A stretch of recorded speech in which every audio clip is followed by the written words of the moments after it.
Good morning, everybody. Firstly, can I thank the people of New South Wales for coming forward and getting tested. We had our record day in the last 24 hours to 8 p.m. More than 38,000 people came forward to get tested. So thank you so much to everybody who did that. Thank you to our Northern Beaches community and all of those in Greater Sydney who respected the health orders and the new restrictions we've put in place. And they are, at this point in time, having their desired effect. I'm pleased to say overnight we had 15 locally acquired cases, all of which are linked to the Avalon cluster. And obviously our continued hard effort is required to make sure that we continue that downward trend. But as we know, in a pandemic, things can be very volatile and can move very quickly. But pleasingly overnight, we did see a reduction in the previous day's numbers. So we've seen 15 community transmission overnight, all of which are directly linked to the Avalon cluster. But as Dr. Chant will highlight, there are still a number of venues where people who are infected attended outside of the Northern Beaches, and health always takes a very cautious and precautionary approach. So you will see during the course of the morning, as you've already seen for those of you who are monitoring the website, the government website, and we are encouraging people to monitor the website as much as possible, that you will see more venues added to that list as the day goes by. And that's because our contact tracers are doing a phenomenal job in getting on top of people who've been identified as positive and making sure they identify all those venues that have been to. To date, every single case we've had has been linked to the Avalon cluster, and that's the way we want to keep it. Although, obviously, some venues outside of the Northern Beaches have been impacted, and obviously they're issues that health officials are going through today.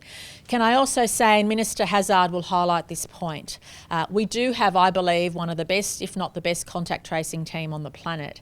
But they can't contact trace people if they don't have the details. And Minister Hazzard will outline how important it is for businesses and organisations to give us those details, to make sure the QR codes and everything else is in place, because you can't contact people whose details you don't have.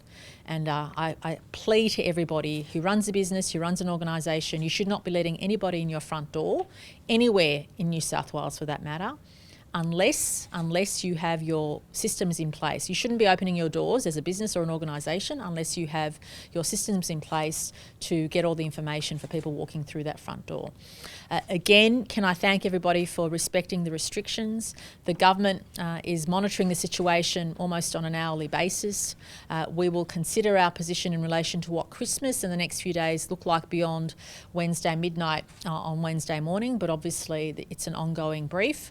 And again, I thank people for coming forward and getting tested. I thank people for respecting the health orders and the restrictions. It's evident that people are doing what we've asked them to do.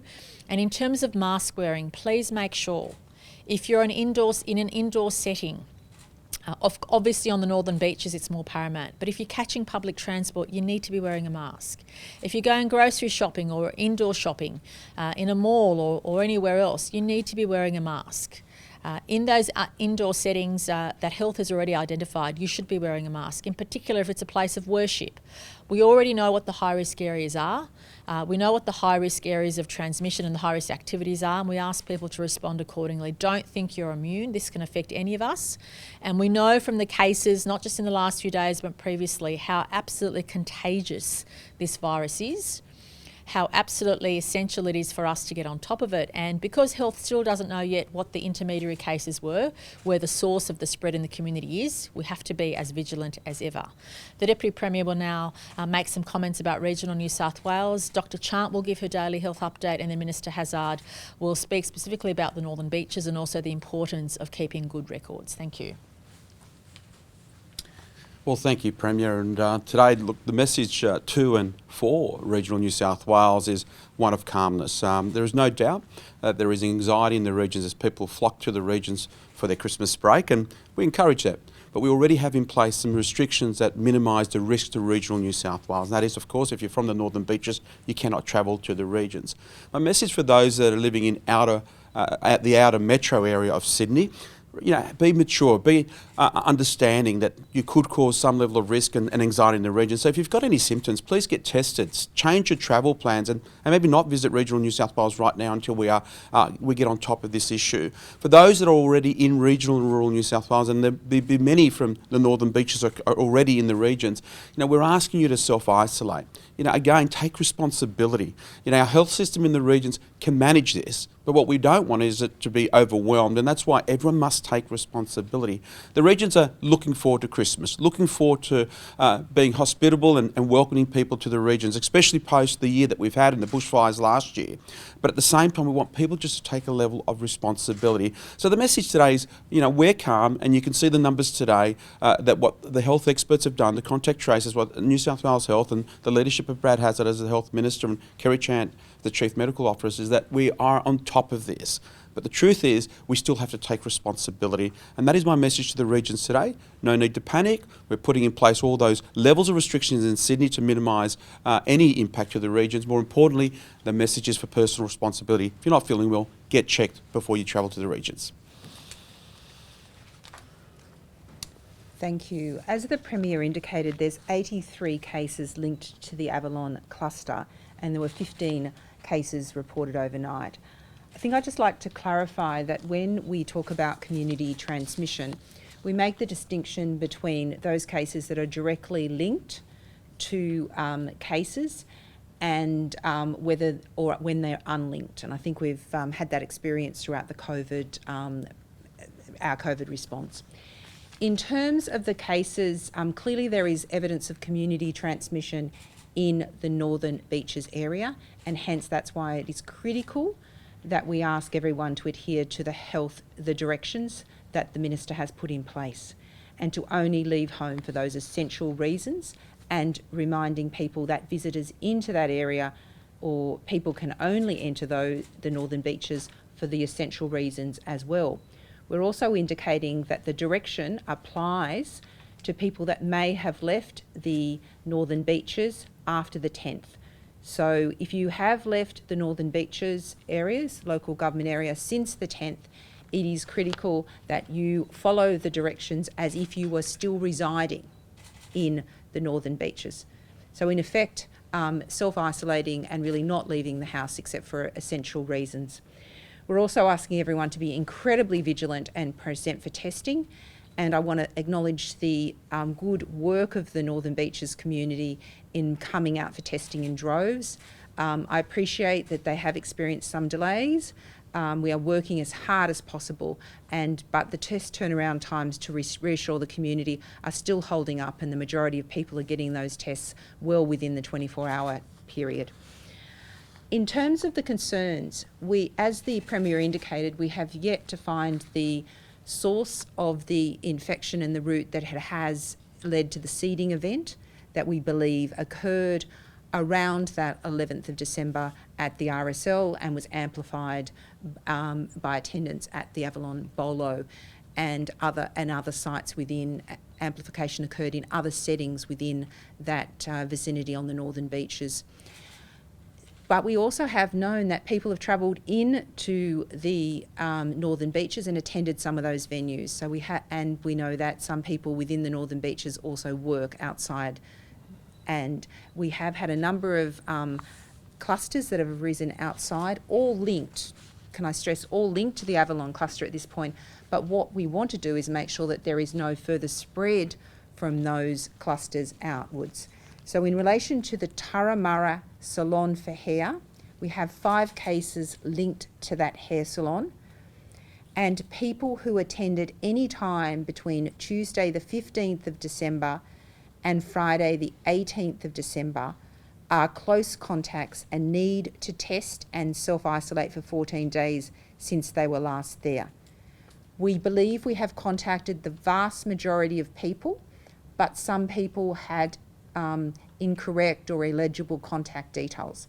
So what I'm asking is that friends and relatives of people that know people go to the Turramurra salon for hair, please prompt your friends and relatives to check whether they attended on those days and follow the health advice, get tested immediately, and please isolate if you're that 1 or 2 people that we haven't managed to track down at the moment. In relation to the Rose of Australia Hotel at Erskineville, this was previously identified as a close contact venue on our website. What I can say is that we've had another case linked to that venue, and so that gives added urgency and an added message to reinforce that everyone at that venue is in fact a close contact. And so if you have been there on the evening of the 15th of December, between 7 to 9 p.m, you are a close contact. You need to get immediately tested and self-isolate. And can I thank all those who have already adhered to that or have responded to the message. Again, we are aware that the records were incomplete in the fact that we know that some people have heard through friends and family and have been contacted through those means. Again, I stress, if you know that you've been there with a party, just check that everyone is aware of those details. Please help us and assist us if there are any minor gaps in the data from that hotel. I would also like to just update in relation to aged care.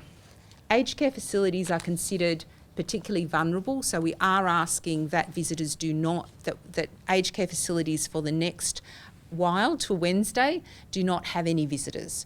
We'll update our advice, but this is to again make sure we don't have any inadvertent seeding events in those into those nursing homes, which are particularly vulnerable, until we're sure about the extent and scope of the outbreak. Again, whilst we have a strong focus on the northern beaches, it is important that we have no complacency across the Greater Sydney region, but in particular that complacency must not exist across the whole of New South Wales. So please, I urge, if you've got the mildest of symptoms, please come forward for testing and self-isolate until you have a negative result. The website is going to be continually updated. Every time we interview cases or we double-check cases, the information on the website changes. Also, as we have new cases, it may change our view of a venue. So we may have thought that transmission might not have occurred at a venue, but then, as I said, monitor that website for changed information. And thank you for playing your part in helping us bring this under control. Thank you. Thank you, Dr. Chant. Look, I'd like to start by just thanking the Northern Beaches community, of which I am part. The fact that there are still masses of people coming out to be tested is just testament to the fact that Northern Beaches community really does get the fact that we need to find out exactly what this virus is doing and make sure that we cut off the chains of transmission. So thank you to all of the Northern Beaches community. I also remind Northern Beaches community that at the present time they should be staying at home unless they have one of the four reasons, and that is essentially if they have to go to work, they can't do their work from home, or if they have to go out for education, or if they have to go out for health or other compassionate reasons, or indeed exercise. So essentially, and I think from what I can see, most of the community are already doing that. Most of the Northern Beaches villages are looking more like ghost towns at the moment. There's very few people out on the streets, and I want to thank them for that. It really will make a difference to our health tracing team to have you just complying with the orders. I'd just like to also point out that new health orders were signed yesterday, particularly for the Greater Sydney region, which requires that if you do go out and you're going to somebody else's home, there should be no more than 10 visitors in anybody else's home for the time being. We've also required that where it was one person per 2 square metres, it's effectively now one person per 4 square metres, or a maximum of 300 at various hospitality venues and churches. Very important, Dr. Chant has told us 1,000 times that aerosols, or what comes out of our mouth, is particularly difficult, particularly dangerous if we're singing. And of course, that now has been restricted, singing and dancing. As of midnight last night, any dancing is restricted to just the bridal couple, maximum 20 people at any wedding, but otherwise no dancing. And singing, if you are in a church service or somewhere similar, or you've got singing, there can only be 5 singers, that's it. And they have to be at least 1.5 metres apart from each other and 5 metres away from any other people that might be there. I want to address the QR code issue. We have world-class tracers in health, but they can only do their job if we as a community give them the information they need if and when it is needed. Now, what we are finding is that some of the visitors to various venues still think that it's funny to be putting in there that you're Donald Duck or Mickey Mouse or a false phone number. That must stop. This is a worldwide COVID pandemic, and thinking it's smart to call yourself Donald Duck or Mickey Mouse is about as stupid as it gets.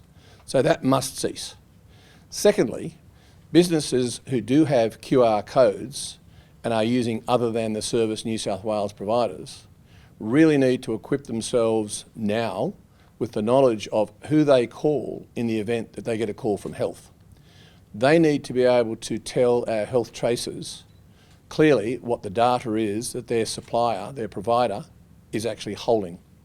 So for the vast array of private providers, a message to them is to make sure that each of your facilities where you have a QR code being used knows how to contact you to get the relevant data to give over to health very quickly.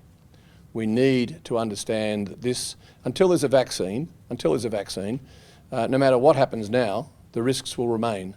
So we need to have that understanding both from the people who are going in there, but also the proprietors of the businesses, that they must understand how to gather that data together that they may already have and to pass it on to our gold standard, if not, as I've said before, diamond standard health tracers, and they will keep us safe if you actually help us to keep you safe.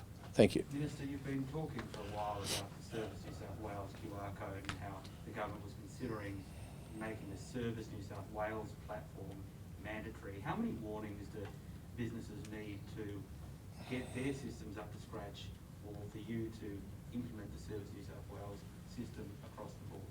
Look, I think the answer to that is, as we've said many times, this whole journey has been one of collaboration and taking the community with us.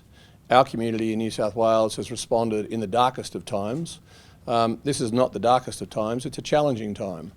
So what we're actually just doing is reminding people that, particularly the businesses, that just think about that extra step. Particularly outside the Northern Beaches, there's not too many businesses operating at the moment on the Northern Beaches, but outside, we do need people to think about it and to make sure that they do what's necessary. And we're quite sure that if they just take that on board and realise, and I think it's just a case of not realising that they may not have ready access to that information that we're asking for. So it's not a punitive approach. We've never done that unnecessarily. We don't see that as necessary at this point, but constant review, constantly are reviewing the whole circumstances. It is a very challenging time. It's a 1 in 100 year time. So but why is it not punitive. necessary? Well, I think I've just answered that anyway. But you didn't answer it because... Well, I did. Why is it not necessary now if you're saying that the information isn't there that you need for contact tracers to do their job? Yep. Why haven't we already made this mandatory? It is mandatory. It's mandatory to have a QR code. But why not the Service New South Wales one? Because there are many people who have actually set up structures that work very well, and we're going to work with our community, not actually be punitive as you're suggesting. Any other?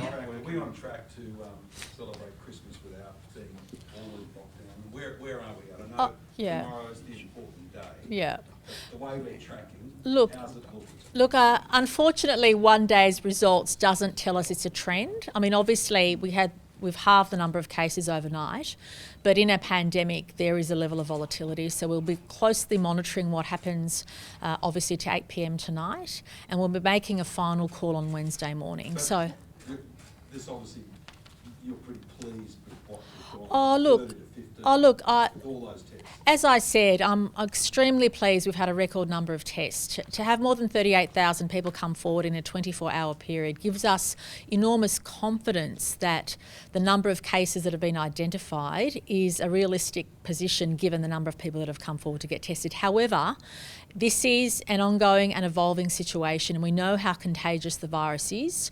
There could be very well developments in the next few hours which cause us, again, to go back to the number of cases we've seen in the last few days. So I appreciate how frustrating it is, and I'd love to be able to tell everybody today what Christmas might look like in New South Wales or the Northern Beaches, but we're not in a position to do that yet, and I appreciate the community has been extremely patient, but I also appreciate, I think the community understands our position. We want to make sure we keep people healthy.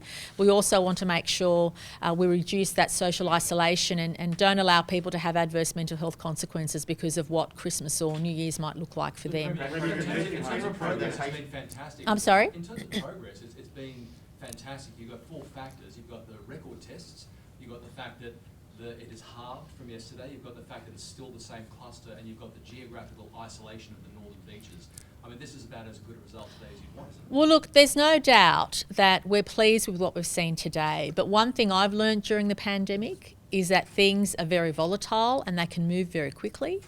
And I wouldn't want to really put at risk the wonderful progress we've made by a knee-jerk reaction today. We really need to monitor hour by hour what's happening. We need to monitor and make a final call on Wednesday as to what Christmas and the next few days will look like. And I appreciate people have plans in place. I mean, my family's no different to anybody else's. I think we all empathise with each other. We all are desperate to have a Christmas that we hope we will. But I think all of us also understand that this year has been like no other.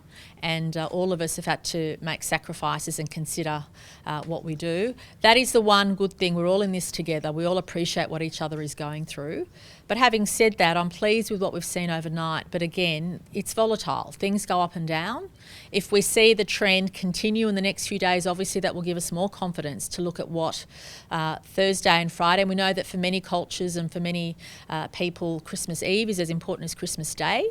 So we are considering all of that in our decision making, but we also need to get it right. And to date, I'm very pleased with the balance we have in New South Wales. I appreciate other state premiers have had a bit to comment about what we're doing in New South Wales, but I'm confident the strategies we have in place are working. And I'm also confident in the people of our great state. We've been used to doing the right thing for a long time, and the results, I think, are demonstrating that. But it is very volatile, so we need to make sure we leave it till the last possible moment before we make a decision on what happens. Patient 0 is believed to be a return traveller from Los Angeles. Can you confirm that information? No, well, we can't. What we've been able to do, which Health has said, is they've identified the strain or the person who had that strain on the 1st of December. But what is still in question is the intermediaries. How did it get from that person in quarantine to the community? And Health has yet to determine that. So can I please ask everybody not to speculate, because if we had that information, we would tell you. Please know that in New South Wales, we give you real-time information on venues, because the more information you have as our citizens, the more action you can take to keep everybody safe. So as soon as we have that information, we'll make it available. But I believe and understand there have been a lot of rumours and speculation, but let's please stick to the facts. Dr. Chant and the health experts will give us those facts as soon as we have them. But in the meantime, can I again commend the contact tracers? The work they've done in a very short amount of time has been unbelievable. But that's why it's so important for all venues to have their QR codes in place, their systems in place. Places of worship should also have QR codes, be encouraged to have QR codes, or at least really good record keeping. So whether you're an organisation or whether, obviously, though there are certain organisations which have to have mandatory QR codes and businesses, but we're asking everybody to make sure, do not open your premises, do not let anyone physically into your premises. Obviously the Northern Beaches, you can't do that anyway, but outside the Northern Beaches, do not let anyone in your front door unless you have a good record of who's coming in at what time and what time they left, because otherwise Health can't do their job, and otherwise all of us risk Christmas and the New Year period if we don't all stick together and do the right thing. But to date, the hard work everybody has put in, whether it's our experts in health or the police with compliance or Service New South Wales or our tourism operators in the regions, everybody is doing their bit, and we need to continue on this track to have the best chance of having a better outcome. If we know where the strain is from, Premier, outside of the Northern Beaches, how are the testing rates, and are they making you confident that there's no seeding, or that at this stage we don't think there is seeding? And separately on Illawarra, Shoalhaven, Yeah. Why is that included in the restriction? Yeah. Well, I'll answer the first part of the question and get Dr. Chant to finish the answer off. But clearly we're pleased with the testing rates across the state, across Greater Sydney in particular as well. But in a pandemic, you're never confident you've 100% got every strain or every case. I mean, that would be a dishonest way to answer the question. We are never confident you've caught everything, because when you don't know the intermediaries, when you don't know exactly every single person that was at a venue at a time, because of record keeping, you can't give that assurance. But what we can do is confidently state that every single person who's been identified as positive in the last few days has been directly linked to the Avalon cluster, and that's the way we want to keep it. And that's why I'm so grateful that people in Greater Sydney, people outside the Northern Beaches, have taken the advice of minimising non-essential travel, non-essential activity. We appreciate lots of people have had to cancel events, lots of people have had to change the way they're doing things. If you're going shopping outside of the Northern Beaches, please also make sure you're wearing a mask in those indoor settings. If you're going to a place of worship outside the Northern Beaches, make sure you're wearing a mask. Make sure you get tested with the mildest of symptoms. The last thing any of us want to do, because we're allowed to have 10 people into our homes, is give the virus to those most closest to us. I mean, there are horrible situations overseas where entire families have been affected. Generations of families have been affected because one person in the room, in the house, gave it to everybody else with dire consequences. Please, let's not have that situation here. By doing the right thing, if someone has a symptom in your close contacts, in your family members, please ask them to stay home and not come and celebrate or come to your home, because that will jeopardise everybody else as well. So we just ask everybody to stay vigilant, and I'll ask Dr. Chant to comment about those geographic issues.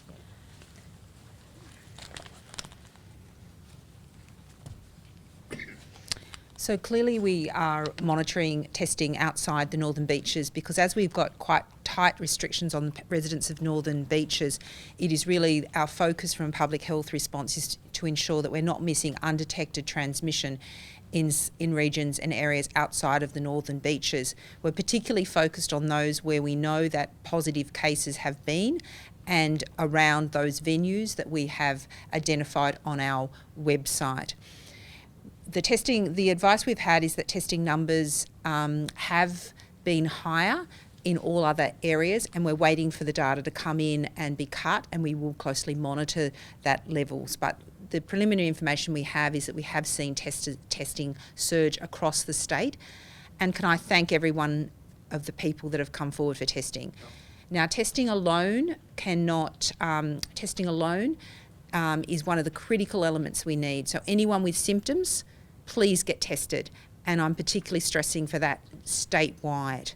Don't just think this is a Northern Beaches issue. We need everyone to help us detect any undiagnosed transmission. Also, we're supplementing that by our sewage surveillance. And again, I'm asking people not to rely totally on the sewage surveillance, but it is an important adjunct. And we are monitoring that closely, particularly across regional areas and across metropolitan Sydney outside this, obviously where we've got these active cases. So the things that we're looking for over the next couple of days is the number of cases that we're reporting that have already been isolating for the full period of their infectiousness.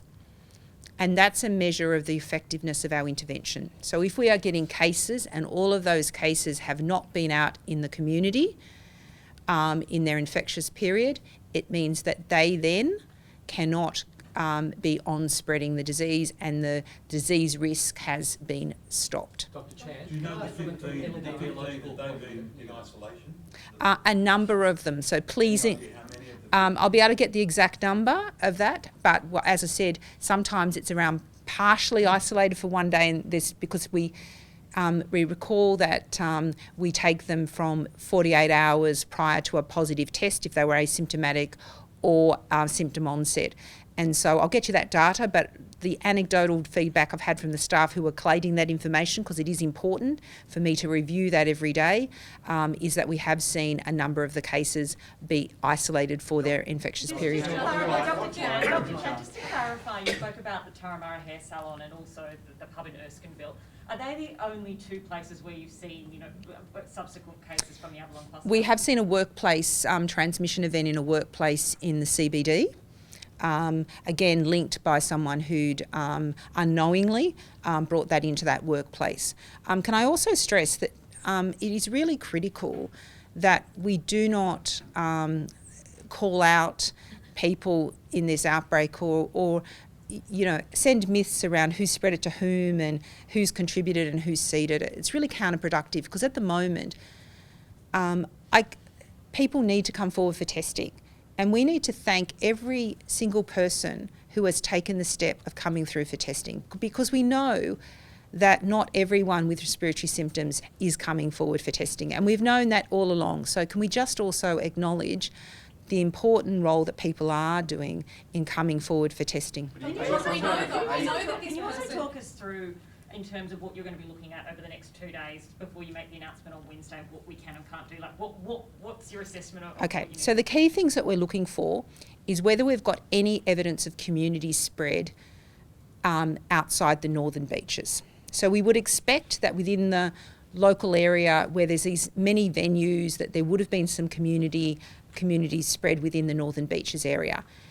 What we're concerned about is, yes, we've had seeding events where people have gone from being exposed in the northern beaches and gone back to other parts of the CBD, southeastern Sydney, the broader northern Sydney area, Penrith, I think where all those venues are give an indication of where people have resided.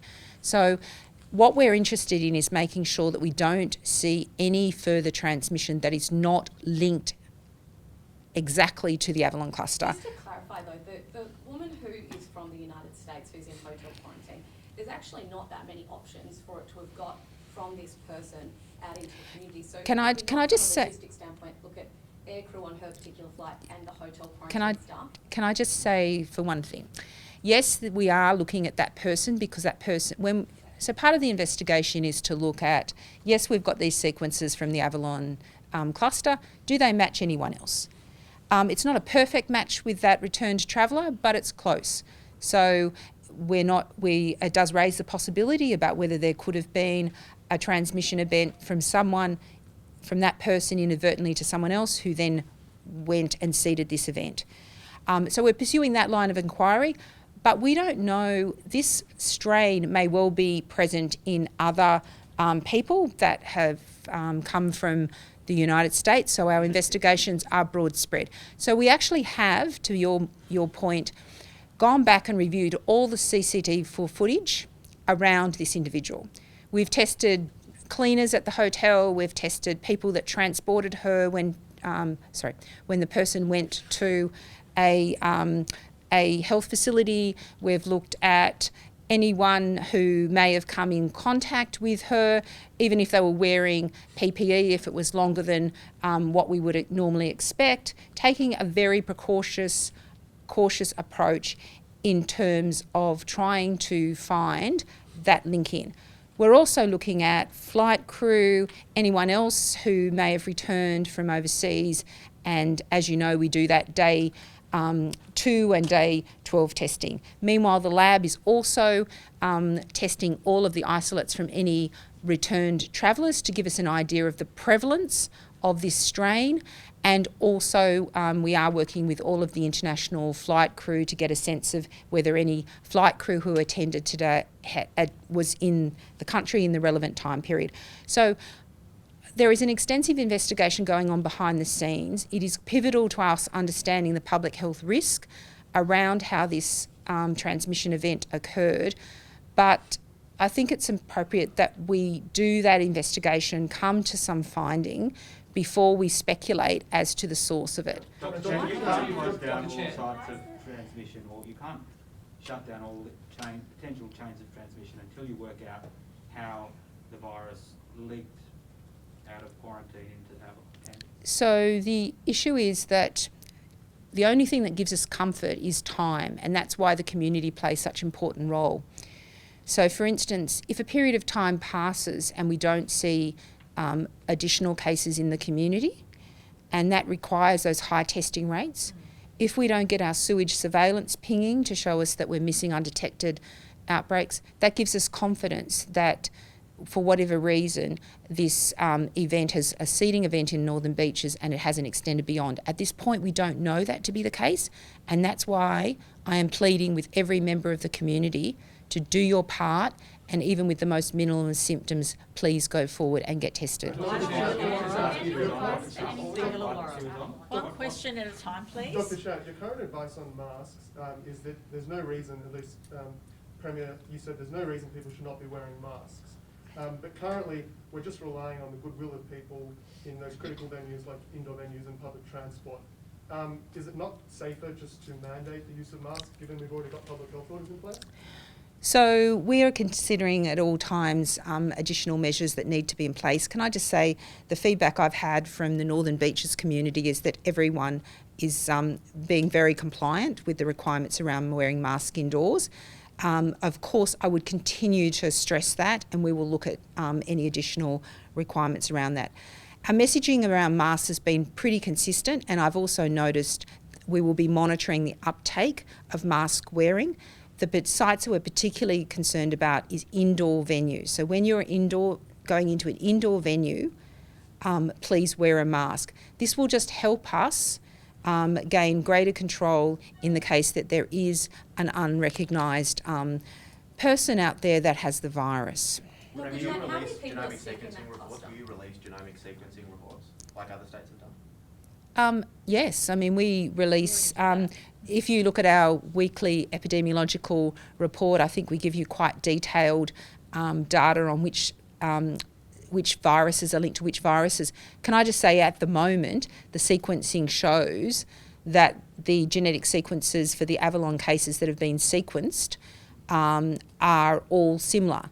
At the moment, to be perfectly frank, our priority for the sequences, we need to give the lab a bit of a break. They've been working 24/7. Our priority for sequencing now will be any cases that are not outside the Northern Beaches that are not linked directly to the cluster, because that's going to be the most important What group. was that return traveller on, and have you been able to identify and test all of the flight crew that was on that flight?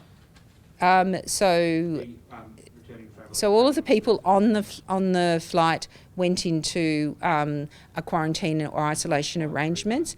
We have made contact with the relevant company and advised that all of them were complying with self-isolation requirements, and we're following up any testing results. There's confusion over the Illawarra and Okay, Shoalhaven. so the issue is that the restrictions are in place for the greater metropolitan Sydney, and I think everyone would realise the connectivity of Wollongong and Central Coast and Nepean Blue Mountains to that greater fringe. It is where the vast majority of the community live. It is where we have the most dense populations and hence the larger venues, and so those capacity caps moving to the 1 per 4. The purpose of these restrictions are to decrease the risk of a seeding event.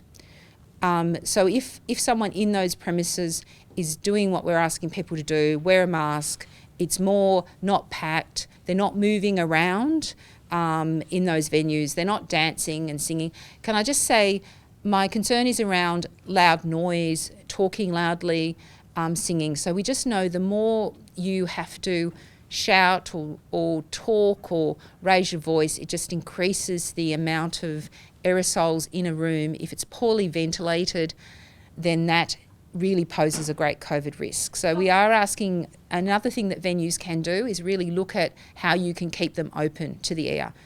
Last few questions, please. Just from an epidemiological point of view, and I'll probably follow up with Mr. Hazard on this one too in terms of policy. Does it make sense for airlines to be using flight attendants based in the Northern Beaches, those who are actually in the hot zone? Are they essential services, or do you think airlines like Qantas should avoid those sorts of employees and seek elsewhere in terms of the spread of this? And a follow-up question for Mr. Hazard. Look, we can follow up with Qantas in terms of their operational arrangements for pilots in that area. They're prohibited from going to work unless they can undertake that work remotely, and I suppose pilots. You're expert. I mean, I would. Flight attendants from the Northern Beaches should be called to work. I would prefer that people that arrangements are made to keep people in the Northern Beaches and that alternate arrangements are put in place. And the same for you, Mr. Hazard, in terms of that, from a policy point of view. Premier, can I ask you a similar question? Is there any link between the cleaner, the driver of the crew, and the person in hotel quarantine? No, Strain? they're three distinct strains, so they're not. They're distinct. They're not in any way linked. Obviously, that was a clear question we had at the beginning. They're very clear, distinct strains. Dr. Chant, just a really quick one, for Dr. Chant. Of the 70 or so new cases we have seen over the past week, how many of them are sick? Are any of them in hospital? So I'll have to get an update, but I wasn't aware that anyone's been admitted to ICU, and I will just have to update it, but I'm not aware of hospitalisation, but we need to check daily if the situation changes. I will also remind the community that often the second week of a COVID illness symptoms become more severe, and people can experience complications in the second week. And so it is important that we support and monitor, and that the health needs of the people diagnosed with COVID are addressed, and we should not be complacent with the impact that this virus can have on individuals and communities. Premier, just in relation to some changes that are coming in tomorrow, that changes to the public health orders, Premier, why are airline crew flying in today still able to come into New South Wales and not be tested before going to accommodation?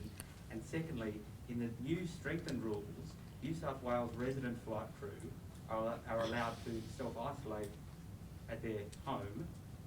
Is that right? Look, I'll get Dr. Chant to cover off on that, but can I make this very clear that New South Wales prides itself on making sure we mitigate the risk at every part of this pandemic. And as we've explained, there are new arrangements coming into place from tomorrow, but Dr. Chant also has authority in certain circumstances to obligate for certain things to occur, and I'll ask her to outline. I'll ask a political question about why the health orders have been written the way that they are. There's nothing political about this. This is all about the health advice.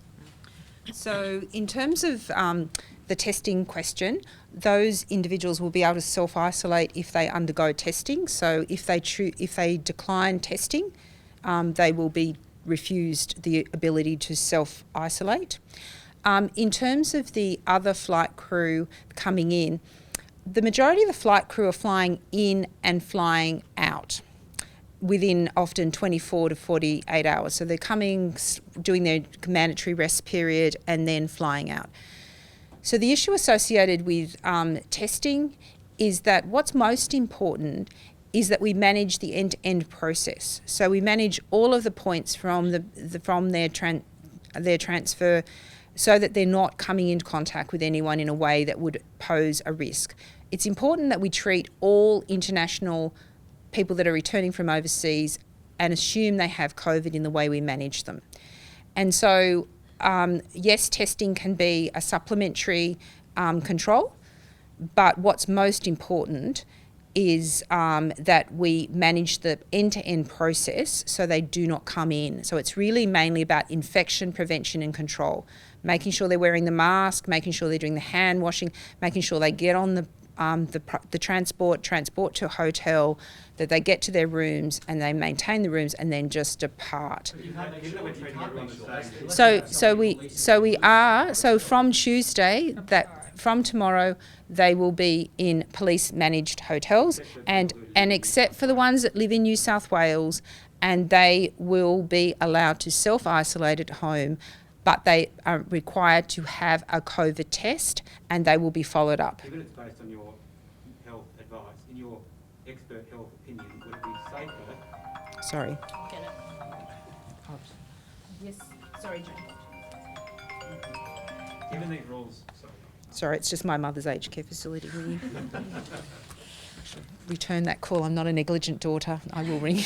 Given these rules are based on your health advice, Dr. Chant, in your expert health opinion, would it be safer for the community to have returning New South Wales resident air crew in police-managed quarantine facilities, not self-isolating at home? So look, there are a number of dimensions to the risk, and I think we're never balancing one risk over another.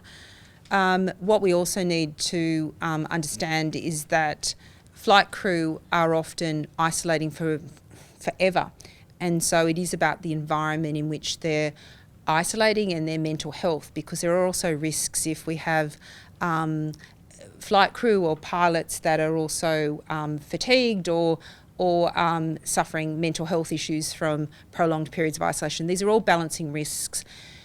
The issue about requiring them to be tested significantly mitigates the risk. We are also working to have them followed up. There are some particular issues that we can't, contact them they have to have a sleep before they fly out. So we are going to be also monitoring them closely in the homes as well as an additional precaution. Last one, please. I just want to Concerned ask. about the strain out of the UK. Yes. And so obviously you'll be watching that. We've obviously got return travellers coming from the UK. Do we need to react to So, stop people coming in from the UK? Okay, so to let you know that we have had, I've been advised, and this is because all the sequencing may not have been completed on all returned overseas travellers. Obviously, that's not our total priority when we're dealing with an outbreak. But to date, I'm advised that we have had a couple of UK returned travellers with the particular mutations you're referring to. Can I be very clear that the Avalon cluster strain does not have those mutations? So, but the key point, regardless, is that we need to treat all people with that end-to-end process of making sure they're not coming in contact and there is not a risk of exposure to any residents in New South Wales. Thank you, everybody. Dr. Premier, can I Chandler, ask make you- phone call. Very quickly, may I ask you, we've taken 88,000 people in our hotel quarantine. The next closest is Queensland on 26,000 from memory. There's been a lot of advice given to you from these other premiers in the last day or so. One, would New South Wales like them to take a greater amount while we deal with this, to take the pressure off this state? And two, do you have any statement for them in relation to their... Firstly, I'll say that I think it's been for some months that I've been arguing that New South Wales is doing more than its fair share, and we appreciate we need to get returning Aussies home, but as I've also said, there's a risk to every person you bring back home. But we acknowledge that, and all I'm saying to the other states is, play your part, lift your game. And in relation to the responses to the cases in New South Wales, I'll just make this point. I mean, the various premiers have made various decisions about borders, but I ask people to think about things compassionately and base it on the facts. For example, when we closed, and the only time New South Wales has closed a border to anybody was Victoria, their case numbers were more than 140 before we took that decision, and that was subsequently 120, and then went it back up to 180. So we were in that zone of when we decided, in cooperation with the Victorian Premier and the Prime Minister, to make that move. And I use that fact to put things into perspective. Yes, of course I'm concerned by what's happening in New South Wales, but every response has to be proportionate to the risk. And all I'm saying to colleagues around the country is please think about the heartbreak and please think about the facts when you're making these decisions, because it impacts so many people. It impacts not just people in New South Wales, but people in your home states that may not have been reunited with family or friends or significant others for a long period of time. So all I say is let's all of us make our decision on the facts. New South Wales strategy has been consistent, and we'll continue to hold our line because our people have responded, our citizens have responded very favourably to the way in which we've put things in place. We've been respectful to each other. Our citizens have been respectful to the decisions we've had to make, and we've respected the position they're in. And I just ask colleagues from other states to consider that. It is a very emotional time of the year. We've all had a very difficult year. And please make sure that your response is proportionate to what's happening. And yes, whilst it's volatile, we're down to 15 cases, and I hope that trend continues. And I hope we maintain all the cases that emerge in the next few days to the Northern Beaches. Of course, we don't have that assurance. But until the facts are to the contrary, please make decisions based on the facts. That's all we ask for in New South Wales. And we also say to the rest of the nation, we're doing our bit in terms of bringing home your travellers. 45% of people who come through are from other states. And when I get helpful advice from other premiers, my response is please consider the heavy load New South Wales has been lifting to bring back Aussies, and we ask every other state to do their bit proportionately as well. On that note, do you want to have National Cabinet reconvened to discuss the relationships between the states, the response here?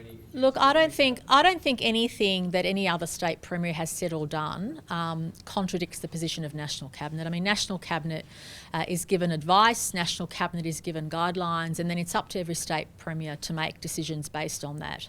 That's why I'm pleading with them to consider the facts and to be compassionate, and to look at the way in which we've responded when things have happened in their states. We've responded, I believe, in a proportionate way, and I just ask other states to consider that as well. In the case of Victoria, they had over 140 cases before we actually made the decision, the difficult decision to close the border. And I just ask other states to consider that in their responses as well. How sad is the timing of this, given that we've had a pretty good run for the past few months? Sorry, I will make this the last question. Look, there's no doubt that it's unfortunate this has happened at this time of year, but we've always been on high alert knowing that you can't control what happens in a pandemic. What you can do, though, is control the response you have to the situation, and that's why we're trying to take a very balanced approach, make those difficult decisions we need to keep the community safe, but also appreciate the circumstances that are around this time of year as well. Thanks, everybody. Good job. Oh, thank you.